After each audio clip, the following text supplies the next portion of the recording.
تو میں چند باتیں اپنے بارے میں آپ کی خدمت میں پیش کر دوں کہ مجھے مدرسے میں رہ کر 8 سال علم پڑھنے کا موقع تو نہ مل سکا۔ میرے بڑے بھائی ٹیچر تھے اسکول میں، وہ مجھے اسکول ہی لے گئے۔ گرمیوں کی چھٹیاں ہوئیں، 2 مہینے میں فارغ تھا، تو میرے دل میں شوق پیدا ہوا کہ میں قرآن مجید یاد کروں۔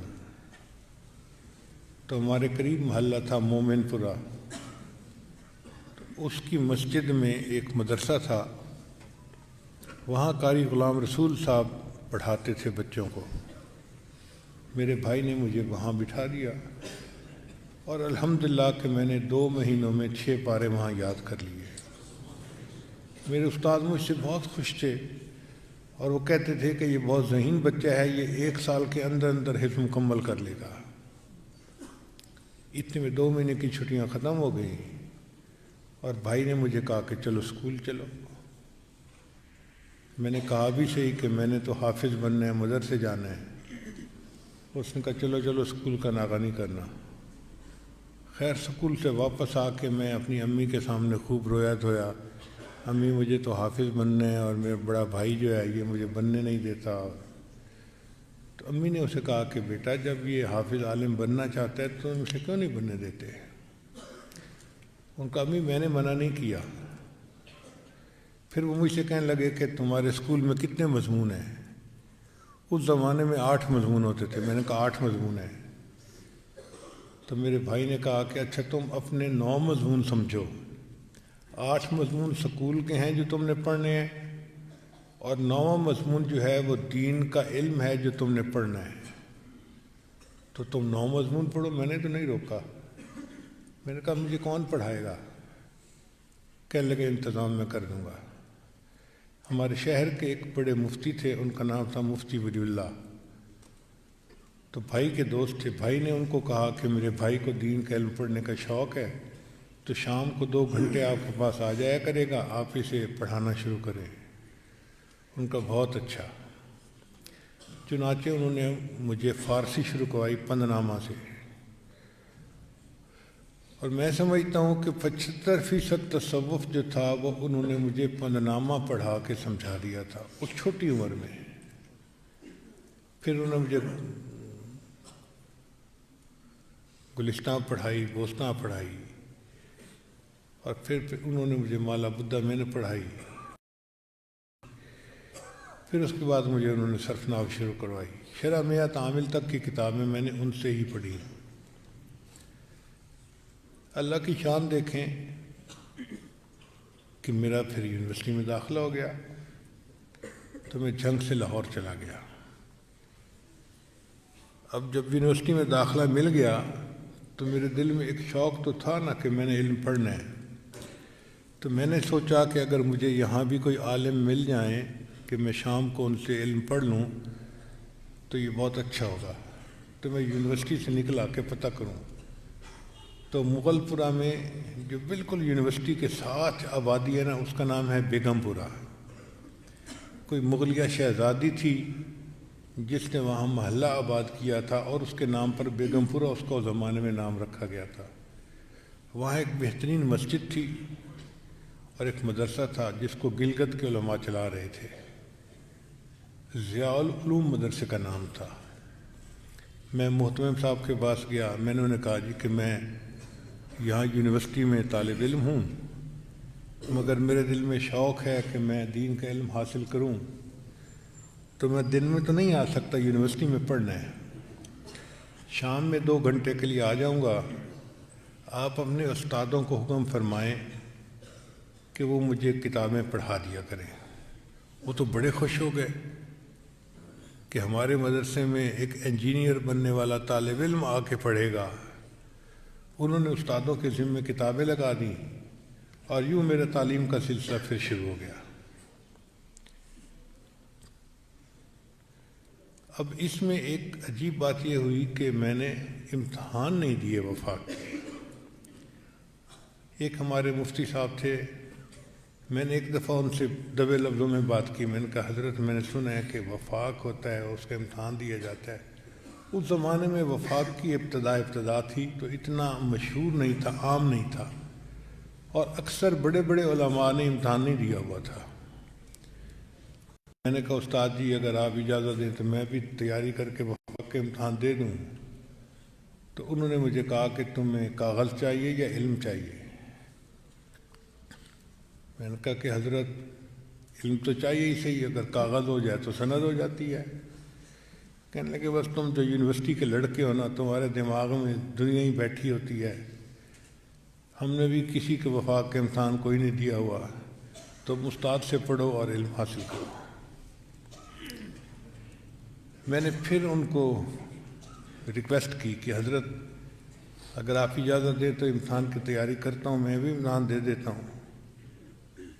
تو انہوں نے آگے سے مجھے پتہ کیا کہا، یہ بتاؤ جنہوں نے وفاق بنایا ہوا ہے انہوں نے کس وفاق کے تحت امتحان پاس کیا ہوا ہے؟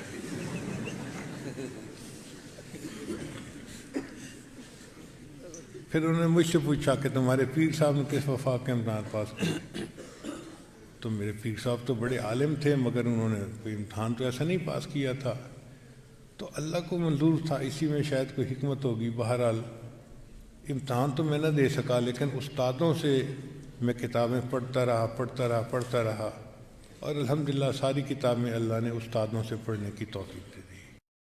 بخاری شریف جو تھی وہ ہمارے ایک عالم تھے مولانا محمد جعفر صاحب، وہ حافظ القرآن بھی تھے اور حافظ الحدیث بھی تھے، پوری بخاری شریف کے حافظ، ہمارے ہاں پڑھاتے بھی رہے ہیں شعبہ حفظ بخاری میں، من الابتداء الی الانتہاء متن و روایہ کلو، تو ان سے میں نے پڑھی۔ ویسے میرے استاد جو ہے نا زندگی کے، وہ ہیں ہمارے شیخ الحدیث حضرت مولانا حبیب اللہ صاحب دامت برکاتہم، وہ ہمارے شیخ الحدیث بھی ہیں، میرے اور میرے بچوں کے استاد بھی ہیں۔ میں کہیں بھی دنیا میں ہوتا ہوں اور کوئی مسئلہ پیش آتا ہے تو میں ان کو فوراً فون کرتا ہوں اور ان سے پوچھتا ہوں کہ استاد جی اس میں کیا کرنا ہے، وہ جو بتاتے ہیں میں اس کے مطابق کرتا ہوں۔ حتیٰ کہ کوئی نیا بیان تیار کرتا ہوں نا تو میں پہلے لکھ کے ان کو دکھاتا ہوں، وہ اس میں جو ترمیم تنسیخ کرنی ہوتی ہے وہ کر دیتے ہیں اور اس کے بعد میں بیان کرتا ہوں، مگر دل میں یہ پھر تسلی ہوتی ہے کہ جو بات میں کر رہا ہوں تو اس کو علماء کی تصدیق حاصل ہے۔ جو علماء دیوبند کی محبت تھی وہ میرے اندر ڈالی حضرت مفتی جمیل احمد تھانوی رحمۃ اللہ علیہ نے، وہ دارالعلوم دیوبند کے مفتی تھے۔ میرے شیخ تھے حضرت سید وہاب حسین شاہ رحمۃ اللہ، وہ کراچی میں تھے۔ تو میں نے ایک مرتبہ ان سے فون پہ پوچھا کہ حضرت مجھے اگر مسئلہ کوئی پوچھنا ہو تو میں کس سے پوچھوں؟ تو انہوں نے ان کا نام بتایا کہ جامعہ اشرفیہ میں مفتی جمیل احمد تھانوی ہیں، ان کے پاس چلے جایا کرو۔ میں اس وقت ایک لڑکا سا تھا، سائیکل پہ بیٹھا اور جامعہ اشرفیہ پہنچ گیا۔ اچھا، حضرت مفتی جمیل احمد صاحب تھانوی ایک جگہ کھڑے بات کر رہے تھے کسی سے، میں نے جا کے سلام کیا اور میں نے کہا کہ حضرت میں آپ سے بات کرنے کے لیے آیا ہوں۔ ان کا اچھا میں ان سے فارغ ہو کے پھر آپ سے بات کرتا ہوں، وہاں بیٹھ جاؤ۔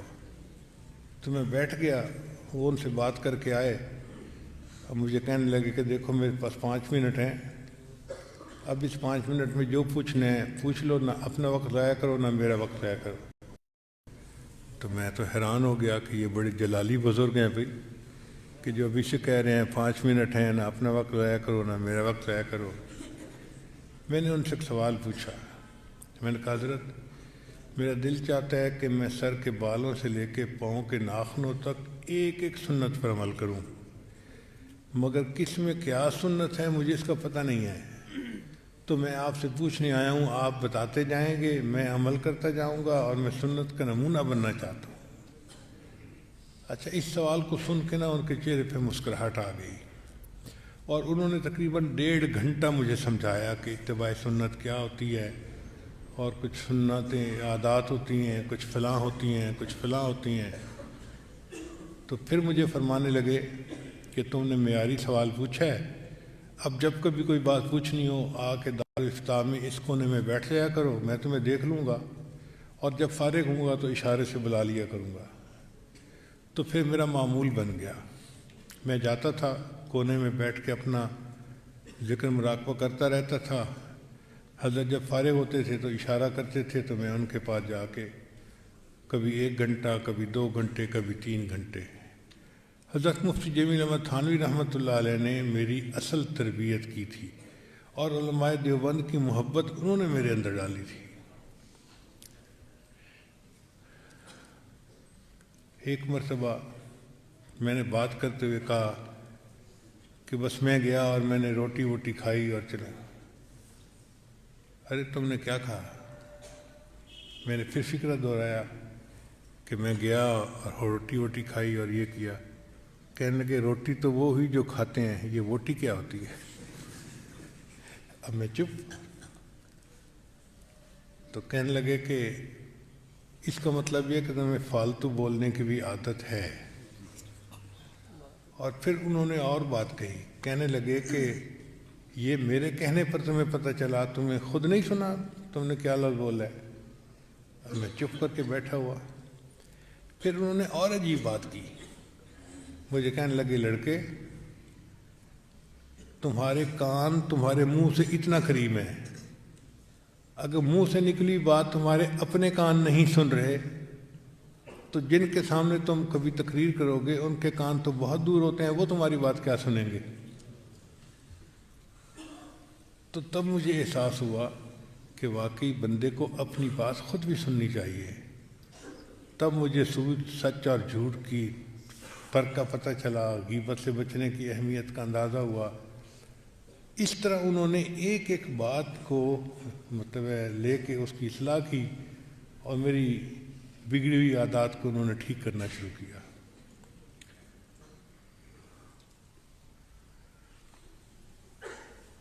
حدیث کی سند کو عالی کرنے کے لیے اللہ نے مجھے چند مواقع عطا فرمائے جو اللہ تعالیٰ کا احسان ہے۔ ایک موقع تو مجھے ملا جب میں نے 2011 ہے شاید یا کیا، دارالعلوم دیوبند میری حاضری ہوئی،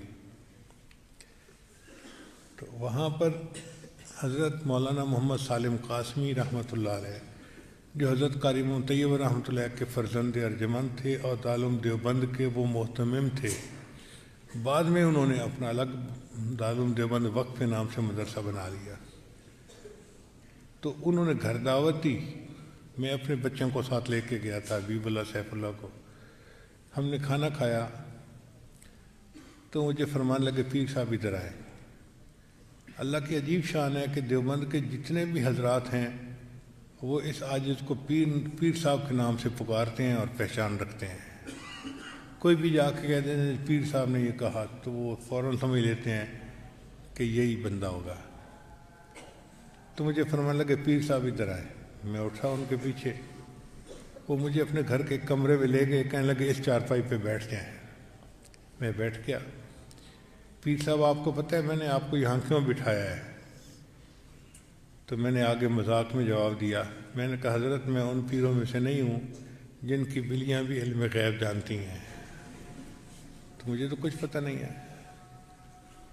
تو کہنے لگے کہ میں نے آپ کو اس لیے یہاں بٹھایا ہے کہ یہ کمرہ ہے حضرت مولانا قاسم نانوتوی رحمۃ اللہ علیہ کا اور یہ چارپائی ان کی چارپائی ہے، تو میں آپ کو حدیث کی اجازت دینا چاہتا تھا مگر میں نے سوچا کہ اس چارپائی پر بٹھا کر میں آپ کو حدیث کی اجازت دوں۔ تو انہوں نے حدیث کی اجازت دی۔ ان کی سند چونکہ عالی تھی تو ہمیں اللہ تعالیٰ نے ایک موقع دے دیا سند کو عالی کرنے کا۔ ایک دوسرا موقع بھی عجیب بنا۔ حج کے بعد کا وقت تھا، عصر کی نماز میں نے حرم شریف میں ادا کی تو میں نے دیکھا کہ بہت پتلے دبلے سے بزرگ ہیں، بہت ہی ہڈیوں کا ڈھانچہ۔ تو ان کے گرد آ کے کچھ طلباء نے بیٹھنا شروع کر دیا۔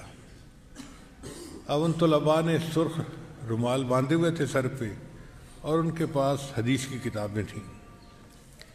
جو لوگ مدرسے میں پڑھتے ہیں وہ ایک نظر سے پہچان لیتے ہیں کہ یہ سکول کی کالج کی کتابیں مدرسے کی کتابیں ہیں، ان کے یعنی ضخامت سے اور سائز سے ہی پتہ چل جاتا ہے کہ یہ کتابیں کون سی ہیں۔ تو میں نے جب دیکھا کہ یہ سب طلباء آ کے بیٹھ رہے ہیں تو میں تھوڑا قریب ہوا۔ ان میں سے ایک طالب علم نے حدیث مبارکہ پڑھنی شروع کی باب کیف کان بدء الوحی الی رسول اللہ صلی اللہ علیہ وسلم۔ مجھے اندازہ ہو گیا کہ بخاری شریف کی پہلی حدیث مبارکہ پڑھی جا رہی ہے۔ پھر اس کے بعد ان بزرگوں نے سب طلباء کو حدیث کی اجازت دی۔ اب مجھے اور دل میں تجسس ہوا کہ یہ کون بزرگ ہیں جو حرم شریف کے اندر بیٹھ کے حدیث کی اجازت دے رہے ہیں۔ تو ایک نوجوان ان کا خادم تھا، میں نے اس خادم سے پوچھا کہ یہ کون ہے؟ ان کا جی یہ ہے مولانا احمد علی، ہیں انڈیا کے، مگر ان کی حدیث کی نسبت بہت عالی ہے اور ان کی زندگی یو کے میں گزری ہے اور ابھی بھی یو کے سے حج کرنے کے لیے آئے ہیں۔ اور یہاں کے طلباء کو جب پتہ چلا کہ ان کی حدیث کی نسبت اتنی عالی ہے تو عرب طلباء بھی ان کے پاس آ کے حدیث کی اجازت لے رہے ہیں۔ تو میں نے اس سے کہا کہ بھئی کیا مجھے بھی حدیث کی اجازت مل سکتی ہے؟ تو خادم پوچھتے ہیں آپ کا نام کیا ہے؟ میں نے کہا میرا نام ہے ذوالفقار احمد نقشبندی۔ اللہ کی شان دیکھیں جی کہ اس نے یہ نام سنا تو وہیں سے بیٹھ کے اونچا اونچا حضرت حضرت۔ اب مجھے بھی برا لگا کہ حرم میں اس طرح اونچا تو کوئی نہیں پکارتا کسی کو، اور کئی نمازی بیٹھے ہوئے تھے اور یہ حضرت حضرت کہہ رہا تھا۔ تو انہوں نے اشارے سے اس سے پوچھا کہ مسئلہ کیا ہے؟ حضرت آپ نے جو مجھے چلتے ہوئے کہا تھا نا کہ ان سے اگر کہیں ملاقات ہو جائے تو میری ملاقات کروا دینا۔ حضرت ذوالفقار احمد نقشبندی یہ بیٹھے ہوئے ہیں۔ اچھا، یہ نام سن کے وہ بزرگ کھڑے ہو گئے تو میں بھی کھڑا ہوا، قریب گیا، سلام کیا، میں نے ان کے ماتھے کا بوسہ لیا۔ میں نے کہا کہ حضرت اتنے طالب علموں کو آپ نے حدیث کی اجازت دی ہے، میں بھی ایک طالب علم ہوں تو مجھے بھی اجازت آپ فرما دیں۔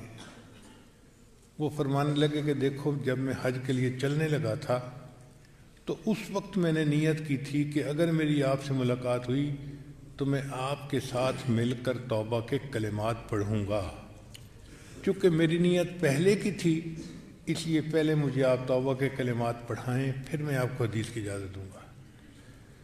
چنانچہ وہیں حرم میں بیٹھ کے میں نے ان کے ساتھ مل کے توبہ کے کلمات پڑھے اور پھر انہوں نے مجھے حدیث کی اجازت عطا فرما دی۔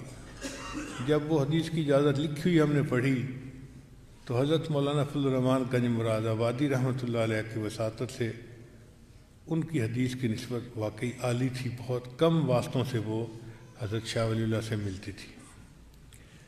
اچھا، میں نے ان سے کویسچن بھی کیا، حضرت آپ کی جو توبہ کے کلمات مل کے پڑھنے ہیں اس کی اہمیت کیوں اتنی جتلا رہے ہیں؟ وہاں لگے قرآن پڑھا ہے؟ ان کا جی پڑھا ہے۔ کہنے لگے اللہ تعالیٰ اپنے محبوب کے بارے میں فرماتے ہیں کہ فاستقم کما امرت، اے محبوب آپ شریعت کے اوپر بالکل سیدھے چلیے، تکلے کی طرح سیدھے رہیے۔ ومن تاب معک، اور جو آپ کے ساتھ مل کر توبہ طائب ہوئے وہ بھی سیدھے۔ فرمایا کہ صحابہ کی بہت صفات تھیں، اللہ کسی اور صفت کا تذکرہ فرما سکتے تھے لیکن اللہ نے قرآن مجید میں خاص طور پہ مینشن کیا کہ آپ بھی اس پر عمل کیجئے اور جنہوں نے آپ کے ساتھ مل کر توبہ کے کلمات پڑھے وہ بھی اس پر عمل کریں۔ تو اس آیت سے پتہ چلتا ہے کہ یہ توبہ کے کلمات کسی کے ساتھ مل کر پڑھنا برکت کا باعث ہوتا ہے، اس لیے میرا شوق تھا کہ میں توبہ کے کلمات مل کے پڑھوں۔ یہ انہوں نے اس وقت کی تفصیل بتائی۔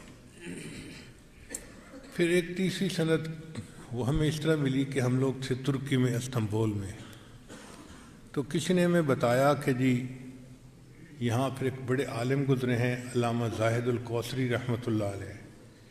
یہ ایسے عالم تھے کہ عرب لوگ بھی ان کے علم کی علمیت کو مانتے تھے اور انہوں نے احناف کے اوپر بڑی کتابیں لکھی ہیں، بلکہ وکیل احناف سمجھے جاتے ہیں۔ ان کے ایک آخری شاگرد وہ وہاں پہ موجود تھے استنبول میں۔ تو مجھے کسی نے کہا جی کہ ملک کے صدر نے ان کو نابغہ اثر ہستیوں میں شامل کر لیا ہے اور کہا ہے کہ ان کی جان کی حفاظت کرنا حکومت کی ذمہ داری ہے۔ چنانچہ 5-7 ڈاکٹروں کی ڈیوٹی ہے، وہ ہر وقت ان کے ساتھ رہتے ہیں، کیا کھانا ہے، کیا پینا ہے، کیا دوائی لینی ہے اور کس سے ملنا ہے اور کس سے نہیں ملنا، یہ سب ان ڈاکٹروں کی ذمہ داری ہے۔ وہ روزانہ کی نمازیں تو گھر میں جماعت کے ساتھ پڑھتے ہیں، جمعے کی نماز کے لیے مسجد میں آتے ہیں۔ تو ہمارے دل میں شوق پیدا ہوا کہ بھئی اگر جمعہ کے دن ان کی زیارت ہو جائے تو بہت اچھا ہے۔ چنانچہ 2 دن درمیان میں تھے، ہم نے خوب نفلیں پڑھ کے اللہ سے دعا مانگی کہ اللہ ہمیں توفیق عطا فرما کہ ہم ان کی زیارت بھی کر سکیں اور ان سے حدیث کی اجازت بھی لے سکیں۔ جمعہ کے دن ہمیں پتہ چلا کہ مسجد کے قریب حکومت نے شیشے کا ایک کمرہ بنایا ہوا تھا، یعنی دیواریں شیشے کی تھیں، جہاں سے لوگ ان کو دیکھ تو سکتے تھے، ان کو مل نہیں سکتے تھے۔ 5-7 ڈاکٹر تھے ان کے ساتھ، جی وہ آئے، انہوں نے نماز ادا کی، تو نماز پڑھنے کے بعد میں ان کے کمرے کی طرف گیا کہ میری کوئی ان سے ملاقات ہو جائے یا بات چیت ہو جائے۔ آگے دروازے کے اوپر ڈاکٹر کھڑا تھا، اس نے مجھ سے پوچھا کہ آپ کون ہیں؟ میں نے اپنا نام بتایا اور میں نے کہا کہ میں ایک طالب علم ہوں، پاکستان سے آیا ہوں اور میں حضرت سے ملنا چاہتا ہوں۔ اس نے پاکستان کا نام سنتے ہی نا منہ بنا لیا کہ پاکستان میں تو بہت ہی ہیلتھ کنڈیشن خراب ہے، ان ہائیجینک کنڈیشن ہے، پتہ نہیں کون کون سا بیکٹیریا، کون کون سا وائرس آپ لے کے آئے ہوں گے، تو آپ کی تو اجازت ملاقات نہیں ہو سکتی۔ ایک اور ڈاکٹر بھی آ گیا۔ اب یہ 2 ڈاکٹر دروازے کے اندر کھڑے ہیں، ادھر حضرت ہیں اور یہاں میں کھڑا ہوں۔ تو اتنے میں انہوں نے اشارے سے پوچھا مجھ سے کہ آپ کون ہیں؟ تو میں نے اپنا نام بتایا کہ جی ذوالفقار احمد نقشبندی۔ اللہ کی شان کہ انہوں نے یہ نام پہلے سے کہیں سنا ہوا تھا۔ تو انہوں نے ڈاکٹر کو کہا کہ بھئی اگر یہ پاکستان کے عالم ہیں تو مجھے اس سے کیوں نہیں ملنے دیتے؟ اس نے کہا جی حکومت نے ہماری ڈیوٹی لگائی ہوئی ہے، ہم نے آپ کو بیماریوں سے بچانا ہے، اور یہ بندہ تو ایسے ملک سے آیا ہے کہ جہاں بہت ہی بری حالت ہے صحت کی، تو پتہ نہیں کون کون سا بیکٹیریا اور وائرس یہ لے کے آیا ہے، تو ہم تو اجازت نہیں دے سکتے۔ تو جب انہوں نے یہ کہا تو ان بزرگوں نے اس ڈاکٹر کو کہا کہ دیکھو اگر اس کو ملنے سے میری موت کل کی جگہ آج ہوتی ہے نا تو میں مرنے کو تیار ہوں۔ اب یہ ایسا جواب تھا کہ ڈاکٹر آگے کچھ کر نہیں سکتے تھے، چنانچہ انہوں نے مسافر کے لیے آگے ہاتھ بڑھایا اور میں نے بھی ہاتھ آگے بڑھایا، تو 2 ڈاکٹر درمیان میں تھے، مگر ہم نے مسافرت بھی مل گئی۔ اور اس موقع پہ میں نے انہیں کہا کہ حضرت میں ایک طالب علم ہوں، آپ مجھے حدیث کی اجازت دے دیجیے۔ تو کھڑے کھڑے انہوں نے حدیث کی اجازت دی۔ بعد میں انہوں نے کتاب پرنٹ کی بھی دی۔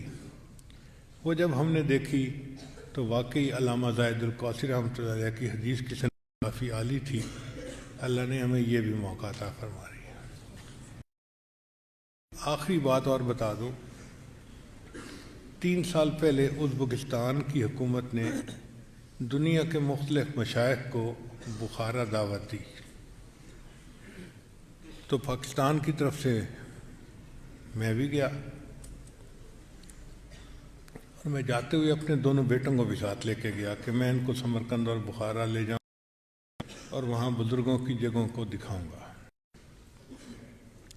ہم لوگ بخارا کے ہوٹل میں بیٹھے ہوئے تھے کہ بخارا کے ایک عالم تھے، وہ مجھے ملنے کے لیے آئے۔ مجھے کہنے لگے حضرت شام کے ایک عالم ہیں جن کی حدیث کی سند بہت عالی ہے، اور اس وقت بخارا کے جتنے علماء ہیں سب ان کے کمرے میں جا رہے ہیں حدیث کی اجازت لینے کے لیے، وہاں رش لگا ہوا ہے۔ تو میں تو ابھی وہیں تھا، اٹھ کے ابھی آپ کے پاس آیا ہوں۔ تو میرے دل میں شوق پیدا ہوا کہ جب ان کی حدیث کی سند اتنی عالی ہے کہ بخارا کے علماء کا رش لگا ہوا ہے تو ہم بھی جائیں۔ تو میں نے اپنے ساتھیوں کو کہا کہ بھئی ویل چیئر نکالو اور مجھے ان کے پاس لے جاؤ۔ ہمارے ایک دوست ہیں مصطفیٰ کمال صاحب، مکہ مکرمہ میں رہتے ہیں، وہ مجھے کہنے لگے حضرت جانے کی ضرورت نہیں ہے۔ میں نے پوچھا کیوں؟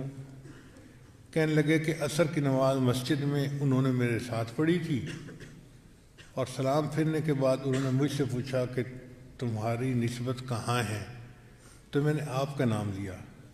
تو انہوں نے کہا کہ میرا دل بھی چاہتا ہے کہ میں ان سے ملاقات کروں، اگر حضرت کبھی فارغ ہوں تو مجھے فون کر دینا، میں 10 منٹ کے اندر ان کے پاس پہنچ جاؤں گا۔ تو جب انہوں نے خود کہا ہے کہ وہ 10 منٹ میں پہنچ جائیں گے تو پھر ہم ان کو یہیں بلا لیتے ہیں۔ میں نے کہا مصطفیٰ صاحب طلب ہمیں ہے تو حق تو یہ بنتا ہے کہ ہم چل کے جائیں، آپ ان کو فون کر کے کیوں بلا رہے ہیں؟ اس نے کہا جی ہم جائیں گے، وہاں رش لگا ہوا ہے، پتہ نہیں موقع ملتا ہے نہیں ملتا، زیادہ بہتر یہ ہے کہ فون کریں اور ان کو اطلاع دے دیں کہ آپ فارغ ہیں آ جائیں۔ خیر میں خاموش ہو گیا۔ انہوں نے وہیں بیٹھ کے فون کیا، وہ جی 7 منٹ میں وہ ہمارے کمرے میں تشریف لے آئے۔ میں نے ان سے یہی کویسچن پوچھا کہ جی میں نے یہ سنا ہے کہ آپ کی حدیث کی سند بہت عالی ہے، تو آپ کی حدیث کی سند عالی کیسے ہے؟ ان کا کہ میں پاکستان انڈیا جاتا رہتا ہوں، مجھے پتہ ہے وہاں کے جتنے محدثین ہیں ان کے جو واسطے ہیں وہ تقریباً 16-17 کے قریب بنتے ہیں، اور میرا واسطہ علامہ شامی رحمۃ اللہ علیہ کے وساطت سے 14 بنتا ہے اور 15واں میں بنتا ہوں۔ تو جتنے لوگ بھی اتنی عالی سند والے تھے وہ شام کے حالات کی وجہ سے سب شہید ہو گئے۔ اب میں آخری سنی عالم ہوں جو اس وقت زندہ ہوں اور اللہ نے یہ سعادت مجھے عطا کی ہے۔ خیر انہوں نے بھی ہمیں یہ حدیث کی اجازت دی، پھر انہوں نے لکھا ہوا پرنٹ کیا ہوا اپنی کتاب ہمیں دی، تو اس سے ہمیں اندازہ ہوا کہ ان کا تعلق تھا ڈاکٹر عبداللطیف فرفور سے۔ مفتی حضرات جو ہدایہ پڑھتے رہتے ہیں ان کو اندازہ ہے ڈاکٹر عبداللطیف فرفور نے ہدایہ کے اوپر بہت اعلیٰ کام کیا ہے، تو ان کی وساطت سے ان کو علامہ شامی رحمۃ اللہ کے ذریعے سے کم واسطوں سے نبی علیہ السلام کے ساتھ ایک نسبت حاصل تھی، تو انہوں نے بھی حدیث کی اجازت فرما دی۔ بہرحال یہ ساری جو تفصیل آپ کی خدمت میں عرض کر دی یہ صرف اس لیے تھی کہ بتانا یہ مقصد تھا کہ ہم نے استادوں سے پڑھا ہے اور ہمیں ان استادوں سے اجازت حاصل ہے، ورنہ یہ جو غیر مقلد ہوتے ہیں نا یہ بیچارے ٹپکے کے عام ہوتے ہیں۔ عام جو ہوتا ہے نا یہ اپنی نسل کے نام سے بکتا ہے، یہ سندھڑی ہے، یہ انور لٹول ہے، یہ فلاں ہے، یہ فلاں ہے، اور پیٹی کے اوپر بھی نام لکھا ہوتا ہے کہ یہ فلاں نسل کے عام ہیں۔ لیکن کچھ عام ایسے ہوتے ہیں کہ جن کو پرندے گرا دیتے ہیں، اور جو باغ کا مالک ہوتا ہے وہ ان کو نیچے سے اکٹھا کرتا ہے۔ اب جب نیچے سے اکٹھا کرتا ہے تو ان کی نسل کا پتہ نہیں ہوتا، لہذا وہ ان کو پیٹی میں ڈال کے اوپر لکھ دیتا ہے یہ ٹپکے کے عام ہیں۔ ٹپکے کے عام کا مطلب یہ ہوتا ہے کہ ہمیں ان کی نسل کا نہیں پتہ۔ تو اس لیے میں نے یہ تفصیل عرض کر دی کہ ہم ٹپکے کے عام نہیں ہیں۔ الحمدللہ جن اساتذہ سے ہم نے پڑھا ہے ہم ان کا نام بھی بتا سکتے ہیں اور ان کے حالات بھی بتا سکتے ہیں، اور ہماری حدیث کی سند ان بزرگوں کے واسطے سے الحمدللہ نبی علیہ السلام تک پہنچتی ہے۔ بہرحال جتنے علماء یہاں موجود ہیں، یا بخاری شریف کے طلباء ہیں یا مشکات شریف کے طلباء ہیں، ان سب حضرات کو اس عاجز کی طرف سے حدیث مبارک کی خدمت آگے کرنے کی اجازت ہے۔ اللہ تعالیٰ ہمیں تقوی و طہارت کے ساتھ دین کی خدمت کے لیے قبول فرمائے۔ وآخر دعوانا ان الحمد للہ رب العالمین۔